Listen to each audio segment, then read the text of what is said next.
Olha, trabalhar terapia é uma das coisas mais desafiadoras do mundo, porque terapia nós estamos dizendo que temos que mudar a neurobiologia do seu cérebro. Eu vou citar uma grande estudiosa disso, Edith Stein. Edith Stein, ela fez uma coisa que pouca gente pensou em fazer, embora ela não elevou isso a um nível mais sofisticado, mas ela tentou unir a fenomenologia do Edmund Husserl e a filosofia medieval. Veja o quão ela foi ousada, porque essa atividade, obviamente, filosófica, é a base para desenvolver como o indivíduo vive a vida. Então, o pensamento steiniano, ou de Edith Stein, cria uma filosofia steiniana que vai elevando ali o indivíduo a confrontar realidades. Veja, imaginemos a situação onde é que você tenha medo das coisas.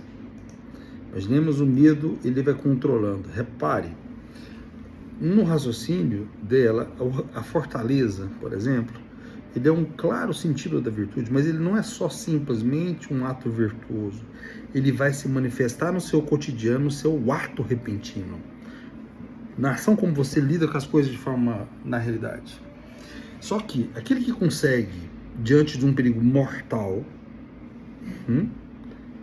que surge rapidamente, não fugir, significa que há no indivíduo uma perfeita fortaleza. Essa fortaleza é interessante, por exemplo, quando a gente pega alguns eixos da terapia cognitivo-comportamental, um termo genérico, tem algumas distorções que levam a pensamentos desadaptados. Então, os modelos conceituais de modificação da cognitivo-comportamental, ele vai permitindo enfatizar que, às vezes, os sentimentos distorcidos levam a ações distorcidas. Pensamentos distorcidos levam às ações distorcidas. Isso vai um pouquinho na terapia, chamada terapia racional emotiva comportamental de Albert Ellis, que vai compreendendo que as crenças individuais vão gerando consequências, que as emoções do indivíduo, unido à fisiologia e comportamento, leva a ações. E se houver, por exemplo, crenças irracionais básicas, irrealistas, infundadas, longe da realidade, o indivíduo vai ter uma ação também longe da realidade. Então, a fortaleza, quando ele é acionado, quando ele vira o perigo, ele foge. Ele não tenta confrontar isso. Tem um livro da Razão e Emoção em Psicoterapia, escrito em 1962. Ele vai organizando que esses pensamentos distorcidos vão criando no indivíduo ações das mais disfuncionais do mundo. Mas voltemos lá, por exemplo, ao Edmund Husserl. O Husserl tinha um raciocínio interessante, embora longe da realidade. Ele fala de uma suspensão do juízo, presta atenção, você suspende o seu juízo sobre a existência dos objetos do mundo. E a atitude de passar a atenção dos objetos da nossa experiência para o modo como elas nos são experienciados, essa experiência ela vai implicar no modo como o indivíduo analisa o fenômeno a ser descrito, a partir da sua suposta existência efetiva. É isso mesmo, suposta. Porque as implicações de tal posição envolve uma impossibilidade de analisar o fenômeno. Óbvio, porque se você suspende o juízo crítico da realidade, por que você vai suspender? Porque a existência é uma realidade transcendente à consciência. E, evidentemente, tal ato fica inviável a você investigar a partir de outras ciências, ou a partir do seu cotidiano. Essa é uma das dificuldades imediatas da relação de tal estrutura e as premissas do método da redução. Então, as explicações de Husserl de como analisar determinados aspectos de fenômenos, como a dimensão física, como o interesse, como vimos a realidade. Veja que esse ver a realidade significa o quê? Que os vícios que você vai opor, os vícios que você vai alimentando, né? Por exemplo, uma audácia, ou um indivíduo que não tem a fortaleza como um pronto, um norte, mas é o temor. O indivíduo teme, você morre de medo de tudo. Mas na fenomenologia de Edmund Husserl, você não está tocando a realidade. Você está vendo um fenômeno e você tem que abstrair seu juízo crítico da realidade. Veja aqui. Então, se você é um indivíduo que tem medo, né, excessivo de perder a própria existência diante de perigos mortais, repare que isso é, em essência, não só a falta de uma virtude, mas essa virtude coordena e ordena essas crenças nucleares distorcidas. A visão de que, eu não vou conseguir, eu sou incapaz, eu não vou arriscar, né? É difícil, é tão difícil que eu vou recuar. E isso é um vício que vai organizando uma desordem nas crenças, e a crença vai coordenar seus pensamentos, e os pensamentos vão coordenar suas emoções, e as emoções vão controlar o seu ato final, como você interage com o mundo.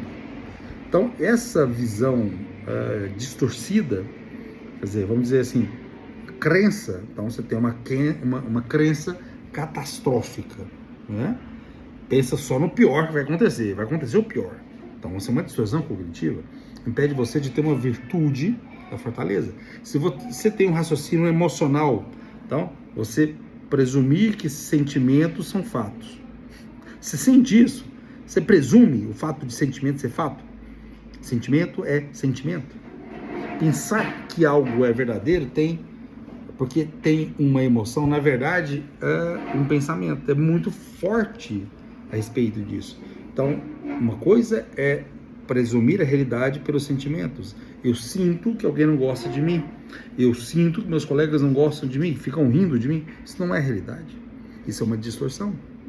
Ou o pensamento polarizado, tudo ou nada, ou dicotômico, ver uma situação e fala assim, eu acho que deu tudo errado na festa. Não deu. Eu acho que eu devo tirar a nota máxima, ou serei muito fraco. Não é assim. Não é o extremo. Ou uma abstração seletiva, por exemplo, você vê uma coisa complexa e sua falta de atenção é relevante numa situação que são ignoradas. E aí uma parte negativa, ou a parte, vamos chamar de neutra, toda situação que é realçada, ou todo resultado positivo não é percebido. Então você foca no negativo, alimenta o negativo, e o que teve de pontos positivos, que são muitos, você deixa. Ou a chamada leitura mental também interfere. Então, resumir sem evidências é que os outros estão pensando. Isso é complicado. E dizer, eu sou incompetente, e ele é uma pessoa má, ou ele é uma pessoa burra, ou uma pessoa muito inteligente, isso também é uma distorção. E mesmo os imperativos, eu deveria, eu tenho que, quer dizer, interpreto os eventos em termos como as coisas deveriam ser. Presta atenção, deveriam, não significa que seja real. O ato do indivíduo, ao invés de ele caminhar na simplicidade, focar no que é simples, nas coisas como elas são. Por isso que eu comecei citando o Edith Stein. Obviamente que ela bebeu no grande mestre São Tomás de Aquino. Ela vai insistir no óbvio.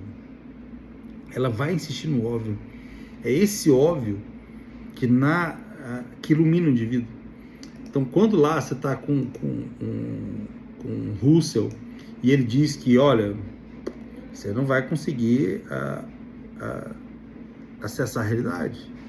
Você não vai conseguir entender ela. De novo, né? No contexto dessa análise, essa redução e a suspensão do juízo é uma loucura.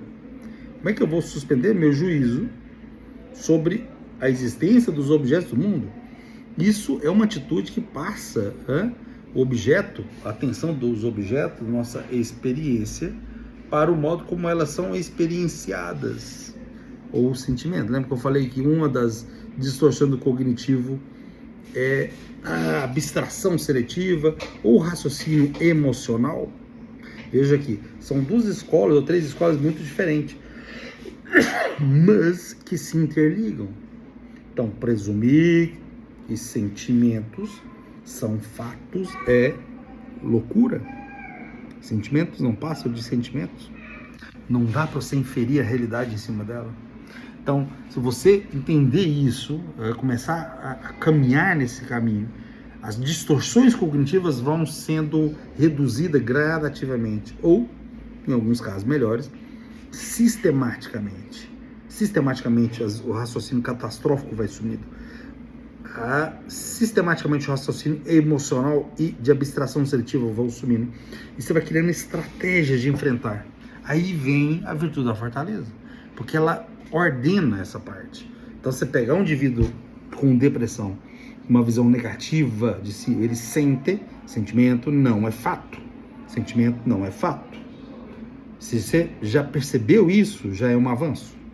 Então, veja a importância de fazer uma terapia focada e organizada no mundo real.